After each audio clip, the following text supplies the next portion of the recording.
Well, here we are, day 31 of my journey towards writing my first fantasy novel. It is the last day of the month of January, the month that I dedicated to plotting, outlining, and working on the world building and the character arcs of my story. And I was hoping to have all the ingredients ready to cook. You know, when I love to do Asian cooking, and one of the tricks that I learned from my grandmother, who's Chinese, was that all the work should be in the prep. So she spent like half an hour cutting up all the vegetables and the meat and doing the marinades and everything.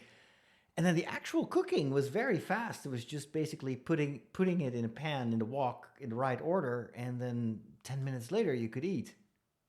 And that was what I envisioned for this first month, that I would systematically, in a very organized way, cut up all the little pieces that I would need, and then writing the first draft would be so easy. Just put it in the wok and start cooking. Well, as I told you yesterday, things don't always go the way you want them. And yesterday I struggled quite a bit. Today was slightly better, although it was just still a very chaotic day, and my brain was overwhelmed. So I planned on spending the entire day working on that 40 chapter outline because it gives me structure, right? But then my brain thought it was a very good idea to go and check out the IKEA website for Billy bookcases. I'm not kidding you.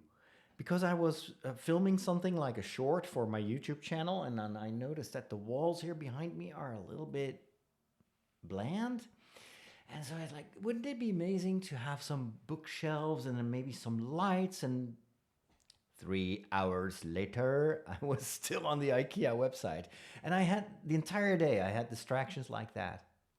Um, I did an interview in the afternoon, and then I started to edit a Star Wars video. None of that had to be done today, but for some reason, I gave it priority over what I should have done, which is, but I shouldn't. I shouldn't use the word shouldn't, because should have, could have, would have. It is what it is.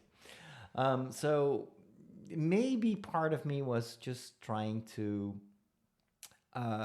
avoid working on that outline. Is it task avoidance, which is pretty common for ADHDers? Is it just because of the fear of the new phase that starts tomorrow? I don't know. What I do know is I've done what I could. I wrote literally one sentence today, and it was a sentence about an animal that is very dear to me as an ADHDer, and that is going to be Tim's pet. You know, every main character in my book has a pet, because those pets in the story spells turn into mythological creatures that help them fight. So they're protectors. And I knew already that Elara's sister, and I've decided on actually bringing Elara's sister into the story. I think that she's going to be a very important character. She's going to be the heart of the group. She has a cat. She is absolutely a cat person. So the cats were already out of the picture because I want every character to have a different pet. I was initially thinking of a dog for Tim, but that would be so standard. And dogs are pretty high maintenance. And so what did I write today? That one phrase was Tim has a squirrel. And I think I'm going to write that in the first chapter after the prologue, that we see Tim trying to train the squirrel, which is kind of a metaphor of what he's trying to do himself. He's trying to fit into the structures and to organize himself. Can you tell that there's a little bit of me in Tim, or a lot?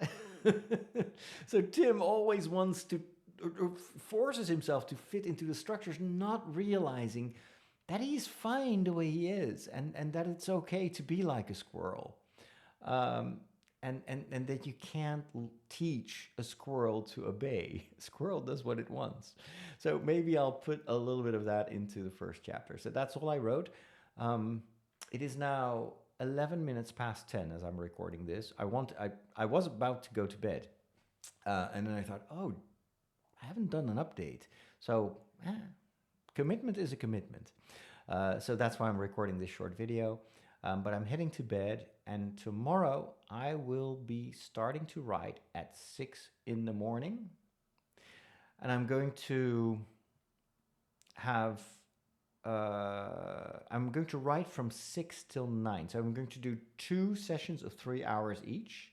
And I'm going to try to do that every day. It's a lot, I know. It's a lot of time, but again, I'm new to this.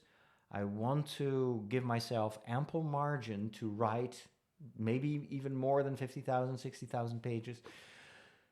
It means that all the rest of my duties and work will have to fit in the remainder of the day. I think I'll be fine. We'll figure it out. But so I'm going to do a 3-hour session tomorrow at 6. Then I have my running group. I'll be back around lunchtime. I'll take a shower, get lunch, and then I'll sit down at 2. And I will do another session of 3 hours of writing until 5. And then in the evening, I'm going to have dinner with friends. So that will hopefully relax me a little bit.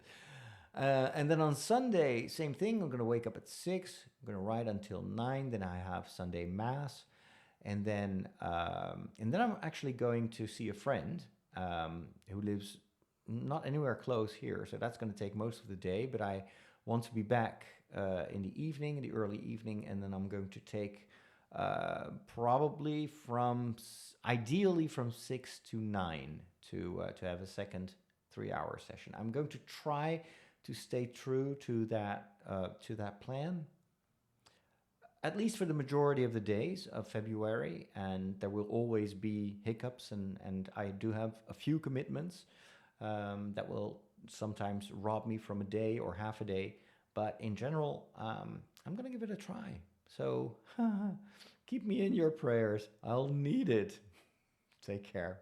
Talk to you tomorrow.